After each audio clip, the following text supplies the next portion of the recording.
Bismillah. Dans le courant de la matinée, Liane confia Jonathan à sa belle-mère.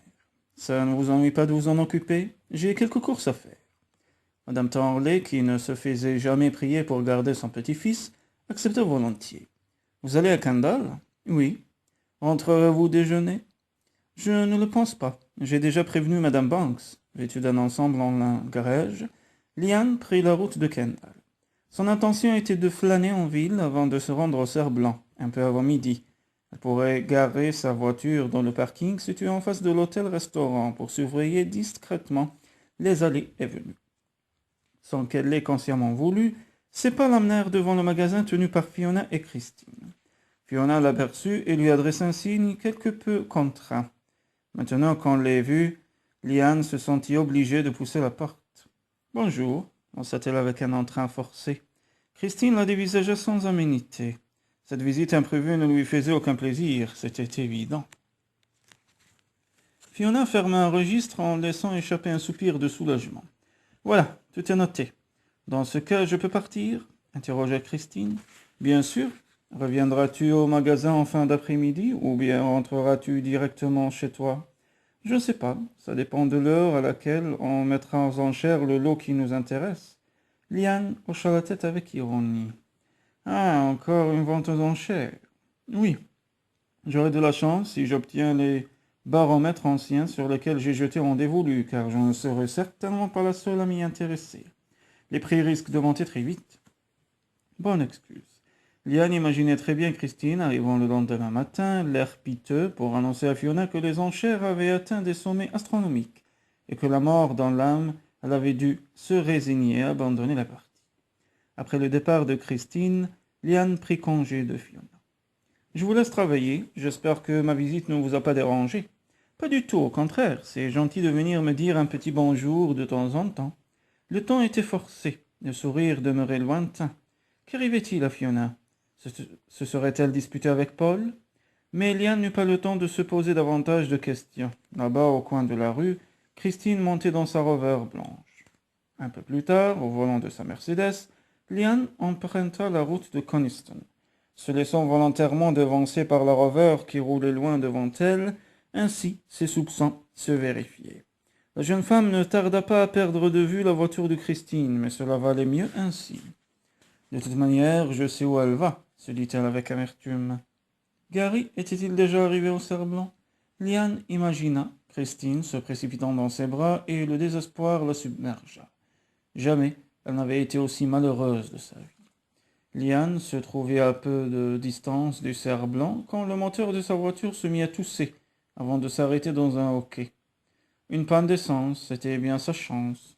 Trop accablée par son chagrin, Liane n'avait pas songé à prêter attention à ce voyant rouge qui clignotait depuis déjà un certain temps. Où trouver une station-service? Probablement pas avant Coniston, à près de 20 kilomètres de là. Bien sûr, je pourrais téléphoner, mais il faudrait pour cela que je me rende à pied au Cerf-Blanc, et je ne tiens pas à tomber sur Gary et Christine. Restait l'autostop. Un automobiliste complaisant accepterait peut-être de la conduire jusqu'au prochain garage. Et là, elle s'arrangerait bien pour se faire dépanner. Mais les voitures étaient rares sur cette voie départementale. Liane aperçut enfin une Citroën venant en sens inverse et fit signe au conducteur. Allait-il s'arrêter? La chance était de son côté car le véhicule ralentit. « Tiens, tiens » lança une voix ironique. Liane eut peine à cacher sa surprise en reconnaissant Duncan Fleming. Déjà des ennuis, avec une voiture neuve. Je suis en panne d'essence, avoua Liane penaude. Vous n'en avez pas un bidon par hasard? Malheureusement non. La jeune femme s'attendait à quelques commentaires railleurs, mais Duncan Fleming eut assez de tact pour éviter de se moquer d'elle. Il y a un garage à environ 3 kilomètres. Fermez votre voiture à clé, je vous ai conduit. 5 minutes plus tard, ils passèrent devant le Cerf-Blanc. Liane aperçut la Jaguar noire de Gary, mais où était la Rover blanche? Le parking formait un angle et l'on ne pouvait pas voir de la route les véhicules garés derrière l'hôtel-restaurant. « Vous deviez le retrouver ici pour déjeuner ?»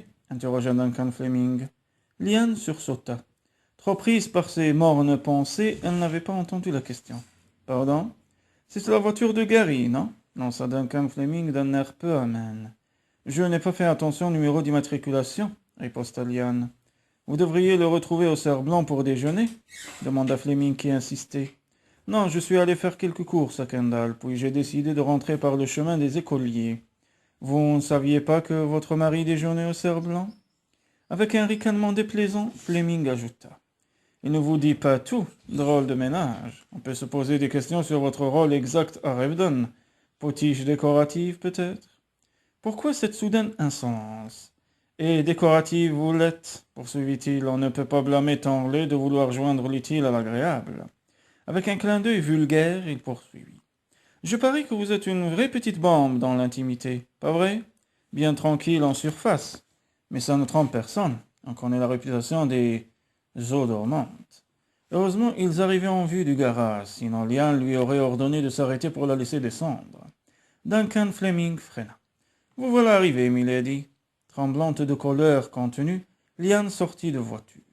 Vous pouvez me laisser, je me débrouillerai seul. Permettez-moi quand même de vous donner un conseil, monsieur Fleming. À l'avenir, gardez vos réflexions pour vous. De nouveau, Fleming ricana. Bof. Du bout des doigts, il lui envoya un baiser. Au revoir, ma belle. À bientôt.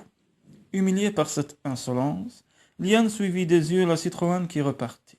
Cet homme dépassait les bornes. Pourvu qu'il donne sa démission à Gary, ce n'est pas moi qui me plaindrais s'il partait. Liane revint à Revdon un peu après 3 heures de l'après-midi. Jonathan l'attendait avec anxiété.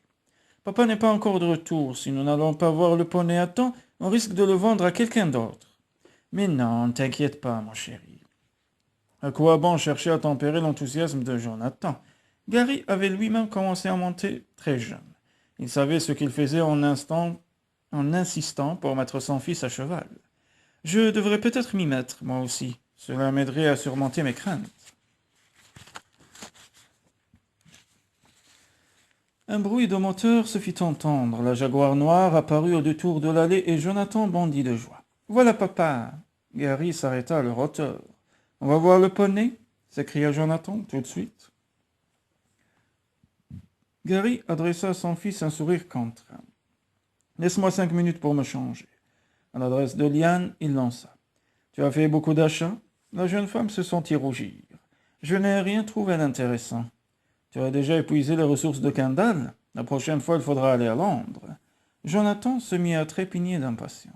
« Et le poney, papa ?» fit-il d'un ton suppliant. « Ne t'inquiète pas, tu le verras. Tu viens avec nous, Liane ?»« Bien sûr. » S'efforçant de sourire, elle ajouta. « C'est que j'aimerais voir ce fameux poney, moi aussi. » Gary ne fit aucun commentaire. « Je le trouve bizarre, songea la jeune femme. Peut-être se sent-il coupable, à moins que ce rendez-vous avec Christine ne se soit pas déroulé comme s'il y attendait. Il rentre beaucoup plus tôt que prévu. » Ensemble, ils gravirent l'escalier. « Où as-tu déjeuné ?» demanda Gary d'un ton volontairement indifférent. Liane dut faire un effort de mémoire pour citer l'un des restaurants de Kendall.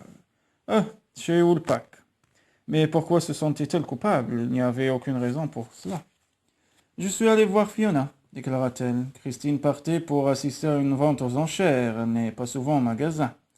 Il faut bien renouveler le stock. » Une fois arrivés dans leur chambre, Liane se dirigea vers son dressing room et choisit un pantalon en toile grège et une veste assortie de style safari. La haute silhouette de Gary se découpait sur le seuil, la toison d'un air accusateur. Il déclara. « Je t'ai vu avec lui. »« Lui ?» Duncan Fleming, évidemment. Liane retint sa respiration. Gary croyait qu'elle le trompait avec le régisseur. Voilà pourquoi il était revenu si tôt. Voilà aussi pourquoi il semblait si bizarre.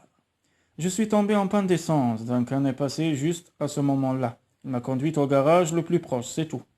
Le visage de Gary demeura impassible. C'est tout? Répéta-t-il incrédule. Était-ce avant ou après que tu aies déjeuné chez Woolpack? Liane pâlit. Jamais elle n'avait su mentir. Son malencontreux effort pour dissimuler la vérité se retournait aussitôt contre elle. Ni avant ni après. Je n'ai pas déjeuné, avoua-t-elle en baissant la tête d'un air coupable. Donc tu m'as menti. Et tu veux que j'ajoute foi à cette histoire de panne d'essence? Sa voix devint menaçante. Je t'avais dit de rester à l'écart de Fleming. À ces mots, la colère envahit la jeune femme. D'accord, le jour où toi, tu resteras à l'écart de Christine. Christine? Mais que? Tu me crois aveugle? Je sais que vous avez eu une liaison. Que tu sois marié importe peu à Christine. Apparemment, Elle a passé avec toi toute la semaine dernière à Londres. Et vous venez de déjeuner ensemble au Cerf-Blanc. Ne le nie pas. Je t'ai entendu lui fixer rendez-vous par téléphone. » Gary, frappé de stupeur, demeura silencieux pendant quelques instants. « Soit, tu m'as entendu fixer un rendez-vous par téléphone, dit-il enfin. Mais qui te prouve que c'était à Christine que je parlais? Je suis au courant pour vous deux. Vas-tu prétendre qu'elle ne représente rien pour toi? Tu es très forte quand il s'agit de détourner une conversation embarrassante. Mais je ne suis pas dupe, ma chère. J'étais en train de te demander des comptes, figure-toi. Que faisais-tu avec Fleming? Je te l'ai dit. Je suis tombé en panne d'essence. Sur la route de Coniston, coupa Gary sceptique. Liane évita son regard. J'avais vu Christine quitter Kendall en volant de sa Rover blanche et je la suivais pour m'assurer que mes soupçons étaient fondés. J'avais oublié de faire le plein et je n'ai même pas pu arriver jusqu'au Cerf-Blanc. Je t'assure que seul le hasard a voulu que Duncan Fleming passe sur la route à ce moment-là. Il m'a conduit au garage. Gary eut un sourire sardonique. Et tu as tout le temps suivi la Rover de Christine? Je l'ai perdu de vue, admit la jeune femme. À Clappersgate, si tu avais écouté Fiona hier, tu aurais appris que la vente aux enchères se déroulait à Langdale. À Clappersgate, tu as tourné à gauche en direction de Coniston. Quant à Christine, elle a continué tout droit vers Langdale. Liane laissa échapper un rire sans joie. Mais bien sûr. Sa voix changea, se chargea d'ironie. Tu me prends vraiment pour une idiote? Non, je te trouve au contraire plein de ressources. Mais je préfère que nous reparlions de cela un autre moment. Jonathan risque d'arriver d'une seconde à l'autre. Liane ne répondit pas. Était-il possible que Gary ait dit vrai? Au carrefour de Clappersgate, Christine aurait continué tout droit en direction de Langdale. Gary alla s'enfermer dans son propre dressing-room. Hâte, Liane enfila l'ensemble qu'elle venait de choisir. Puis elle se maquilla légèrement et se brossa les cheveux. Gary apparut. Il avait troqué son costume de ville pour un jean et un t-shirt. Gary, commença-t-elle, plus tard, coupa-t-il. Jonathan les attendait en bas de l'escalier. Vite, vite, s'exclama-t-il. Si on n'arrive pas à temps, le poney va être vendu à notre petit garçon. En dépit de ses réticences, Liane se trouva forcée d'admettre que le petit poney Shetterland que leur présenta un jeune fermier paraissait très doux et très docile. Tremblant de joie et de surexcitation, Jonathan se trouva bientôt juché à califourchon sur kimono. Son père lui fit faire 2 fois le tour de la cour. Déjà convaincu d'avoir vendu son poney, le fermier hocha la tête en souriant. « Votre fils est un vrai cavalier. Il pourra monter kimono pendant 1 an ou 2. Après ça, il vous faudra un poney plus grand. » Tout en caressant l'encolure de Shetland, il ajouta. « Grâce à celui-ci, mes 3 enfants sont devenus des cavaliers. C'est un animal gentil et patient. Vous pourrez mettre tous vos enfants à cheval dessus, même les plus petits. » Liane sursauta. Avoir d'autres enfants, cette possibilité ne lui était pas venue à l'esprit. Pourtant, qu'y avait-il de plus naturel? Sans paraître avoir entendu la réflexion du fermier, Gary se mit à discuter avec lui du prix du poney. Ils parvinrent vite à un accord. « Je vous amènerai kimono à Revdon demain matin. Voulez-vous aussi la selle? Non, merci. Je vais en commander une neuve. » Un peu plus tard, sur le chemin du retour, Liane ne put s'empêcher de remarquer. « Tu es très généreux. Je connais peu de petits garçons aussi gâtés que Jonathan. Il faut bien que je rattrape le temps perdu. » Une fois de retour à Revdon, tous 3 se rendirent dans les communs. Une écurie parfaitement entretenue se trouvait un peu à l'écart de celle qui avait été transformée en restaurant et en salon de thé. « Kimono va être très bien ici, » déclara Jonathan d'un air important en pénétrant dans l'un des box. Le palefrenier que Gary venait d'engager était en train d'y étaler une épaisse couche de paille. « Mon poney arrivera demain matin, » lui apprit le petit garçon. « Vous avez de quoi le nourrir? Ne vous faites pas de soucis, votre kimono ne mourra pas de faim. On a fait rentrer du foin et de l'avoine en abondance. Je dois aller voir un étalon de 5 ans, déclara Gary. On m'a déjà prévenu, ce n'est pas un animal commode. Le palefrenier ne se laissa pas impressionner. Heureusement, un étalon doit avoir de caractère, je me méfierais s'il était trop docile. Ils revinrent vers la maison. Liane fit un effort pour s'intéresser au sujet qui passionnait tant le père et le fils. Si les étalons sont difficiles, pourquoi ne pas avoir choisi un cheval hongre? Demanda-t-elle. Gary lui adressa un sourire sarcastique. Tu as peur qu'il m'arrive malheur? C'est nouveau, ça. Je ne veux pas que tu tombes et que... et que la voix de Liane se mit à trembler. Elle n'acheva pas sa phrase. Ne t'inquiète pas, lança Gary. Si je me rompais les vertèbres, ton avenir matériel serait assuré. Et n'oublie pas que Jonathan est mon héritier. Faudrait que tu t'occupes de lui en attendant qu'il soit assez grand pour diriger le domaine. Liane frissonna. Ne parle pas ainsi, je t'en supplie. Nous ne connaissons ni le jour ni l'heure, cita Gary d'un ton grave. Papa en fait la course cria Jonathan, le premier arrivé sur le perron. Le cœur étreint d'une étrange émotion. Liane les regarda courir vers la maison. Gary modérait volontairement son allure pour ne pas distancer le petit garçon. Les deux hommes que j'aime le plus au monde. Oui, elle aimait Gary, et elle l'aimerait toujours quoi qu'il fasse, quoi qu'il dise, quelle que soit la manière dont il la traite. Madame Tanley apparut sur le perron au moment où Jonathan atteignit la dernière marche. « J'ai gagné. As-tu vu le poney ?» demanda Madame Tanley en souriant. « Te plaît-il » L'enthousiasme de l'enfant augmenta encore. « Kimono, il sera là demain. Si tu savais, comme il est gentil, j'espère que Sam ne sera pas jaloux. En tout cas, papa, tu ne pourras pas monter Kimono, tu es trop grand. Mais tu auras bientôt un poney à toi, et maman, elle en aura un aussi. C'est à ta maman de décider. » Liane fit la grimace. « Moi et les chevaux, on ne peut jamais savoir avant d'essayer. Si tu t'y mets, tu deviendras peut-être une passionnée d'équitation. Et au moins ça m'occuperait, admit Liane, à défaut de trouver du travail. L'un n'empêche pas l'autre. L'un des guides nous quitte à la fin du mois. Si le cœur t'en dit, tu peux le remplacer. Tu t'intéresses à l'histoire? Comment le sais-tu? N'était-ce pas l'histoire que tu étudiais à Oxford? Si. Et je t'ai vu plonger dans la lecture des documents anciens que nous possédons à la bibliothèque. Et puis Dorothy Baxter se fera un plaisir de te mettre au courant. Tu parles sérieusement? Si je n'étais pas sérieux, tu crois que j'aurais abordé ce sujet? Ce travail t'occupera au moins 2 jours par semaine. Pour les week-ends, j'ai engagé un extra. Ainsi, tout le monde sera content. Liane le considéra avec méfiance.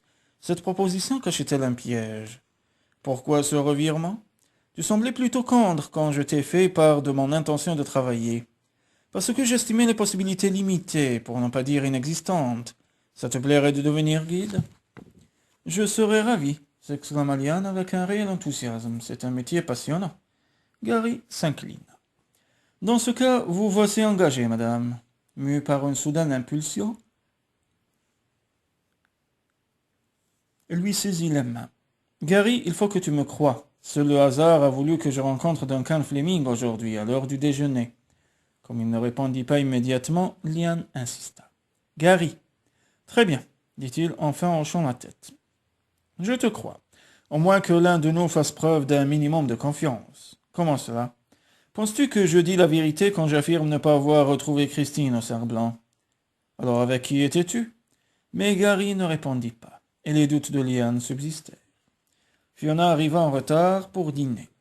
Quel après-midi! Heureusement Christine est rentrée plus tôt que prévu. Tout comme Gary. A-t-elle pu acheter la collection de baromètres anciens qui l'intéresse? Demanda son frère. Hélas non. Les enchères se sont emballées et comme nous nous étions fixés des limites, et vous? Avez-vous trouvé un poney pour Jonathan? Oui, il sera là demain. Paul a eu raison de nous le recommander. J'espère que l'étalon dont il m'a parlé sera lui aussi exceptionnel. Tu le vois ce soir? Le visage de Fiona se ferma. Paul, non. Comment peut-on être jalouse de chevaux? Se demanda Liane avec mélancolie. S'il s'agissait d'une femme encore, mais Fiona ne connaît pas sa chance. Le ciel était devenu menaçant et au loin le tonnerre gronda. Nous allons voir de l'orage, remarqua Gary, mais pas avant 1 heure ou 2. Cela nous laisse le temps de prendre le café sur la terrasse. Ils allèrent tous s'installer dehors. Jonathan, qui dînait le soir à la cuisine avec Madame Banks, était au lit depuis longtemps. « Je dois aller à Londres mercredi, » déclara Gary. « Si tout va bien, je rentrerai vendredi et à partir de lundi, je commencerai à m'occuper du domaine. »« Et Fleming » interrogea Madame Tanley. « Il s'en va. »« Tiens, j'aurais pensé qu'il s'accrocherait à cause du salaire. L'argent ne représente pas tout dans la vie. On voit qu'il ne connaît pas les fins de mois difficiles pour parler ainsi, » se dit Liane en pinçant les lèvres. La jeune femme comprenait mieux pourquoi Duncan Fleming s'était montré aussi déplaisant. Il était furieux à la perspective de quitter Revdon. Mais existait-il une autre solution? Non. Après avoir dirigé lui-même le domaine pendant tant d'années, Fleming n'aurait jamais accepté de travailler sous les ordres directs de Gary.